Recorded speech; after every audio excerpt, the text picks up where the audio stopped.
Well, good morning. Welcome to Daily Videos with me, Pastor Michelle. Today's Monday, November 9th, and let's get started with the question of the day.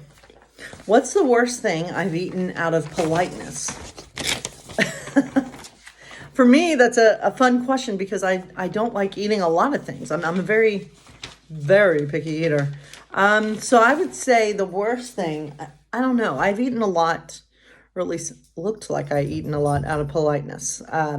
As a pastor, I've gone out to eat with a lot of people, and I've also been invited into people's homes where they cook stuff for me. So I would say anything that probably has onions, I have at least picked through it, but I've eaten it. But I don't know what the worst thing is I've eaten out of politeness. That's a hard one to say.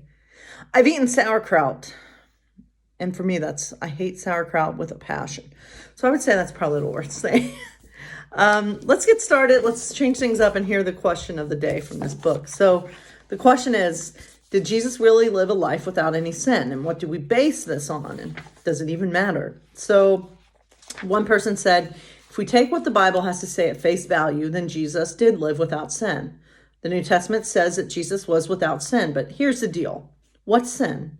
If we want to get nitpicky about it, then Jesus may not have been as perfect as we imagine.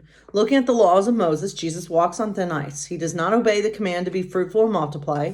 He entices James and John to leave their father's fishing enterprise, and he ignores his own mother when she wants to speak to him, thus breaking the command to honor our parents. Jesus allows his disciples to pluck grain on the Sabbath. He arguably performs magic tricks. We call them miracles. Even if we step outside of the Jewish laws, Jesus doesn't always act like a perfect person should. He's mean to a woman who asked him to heal her daughter, basically calling her dog. One of the most uncomfortable stories of the Bible, but it's in there. He even contradicts his own teaching against being angry when he drives those who are conducting business in the temple out into the streets. If these examples seem silly, think about how often we judge others similarly.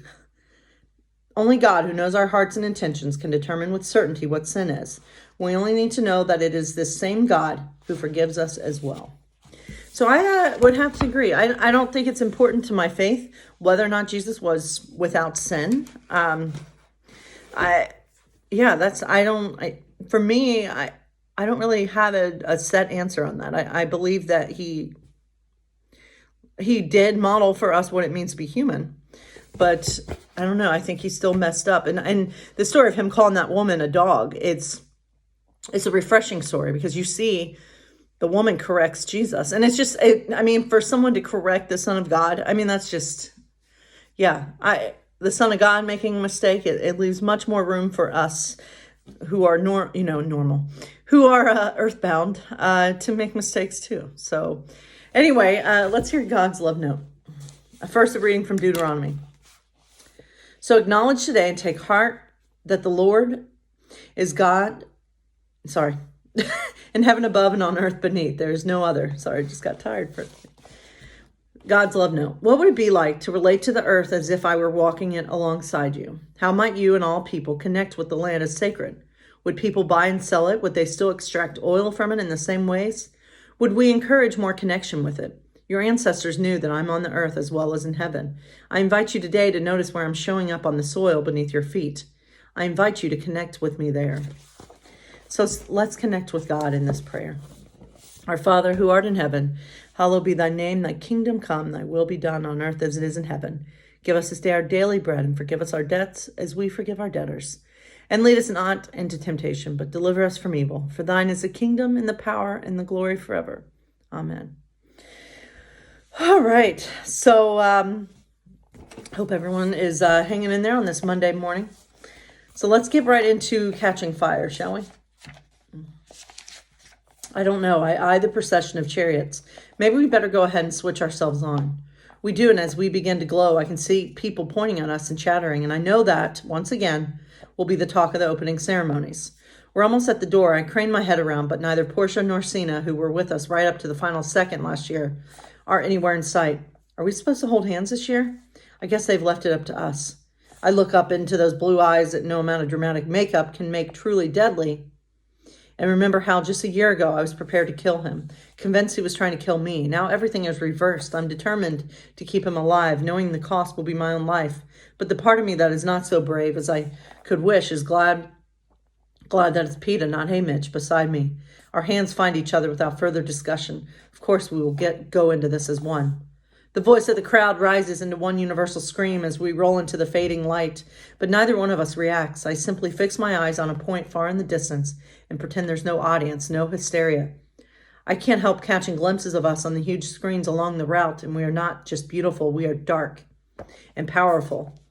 No more. We are star-crossed lovers from District 12 who suffered so much and enjoyed so little the rewards of our victory. Do not seek the fans' favor, grace them with our smiles, or catch their kisses. We are unforgiving, and I love it, getting to be myself at last. As we curve around into the loop of the city circle, I can see that a couple of the other stylists have tried to steal Cena and Portia's idea of illuminating their tributes. The electric light-studded outfits from 3, where they make electronics, at least makes sense. But what are the livestock keepers from 10, who are dressed as cows, doing with flaming belts? Broiling themselves? Pathetic. Peeta and I, on the other hand, are so mesmerizing with our ever-changing coal costumes that most of the other tributes, let me just trip, are staring at us. We seem particularly riveting to the pair from 6, who are known morphling addicts. Both bone thin with sagging yellowish skin, they can't tear their overlarge eyes away even when President Snow begins to speak from his balcony, welcoming us all to the quell. The anthem plays, and as we make our final trip around the circle, am I wrong? Or do I see the president fixated on me as well? Peeta and I wait until the doors of the training center have closed behind us to relax. Cena and Portia are there, pleased with our performance, and Haymitch has made an appearance this year as well. Only he's not at our chariot. He's over with the tributes of 11. I see him nod in our direction, and then I follow him over to greet us. I know Shaft by sight because I've spent years watching him pass a bottle back and forth with Haymitch on TV. He's dark-skinned, about 6 feet tall, and one of his arms ends in a stump because he lost his hand in the games he won 30 years ago. I'm sure they offered him some artificial replacement like they did Peeta when they had to amputate his lower leg, but I guess he didn't take it. So, my friends, God bless you all. Stay safe out there.